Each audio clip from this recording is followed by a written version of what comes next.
Assalamu Walaikum. Hello friends, how are you? Welcome back to my another video. In this video, I am going to show you how to rotate video in Apple Keynote. Let's get started.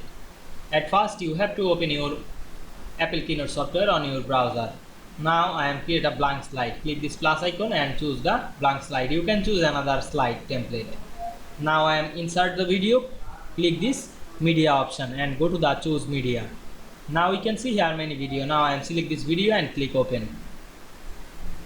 Then we resize the video. Now we want to rotate the video. Select this video. Then go to the style option and you can see here the movie option or arrange. Now I am select this arrange option. You can rotate this using this angle. Now I am make rotate 90 degree. Then press enter. We can see we rotate the video 90 degree. You can rotate this 180 degree, press enter. Otherwise you can using this circle rotate the video easily. You can flip the video easily. I hope you enjoyed my video. Please like, comment, share and subscribe my channel. Thanks for watching.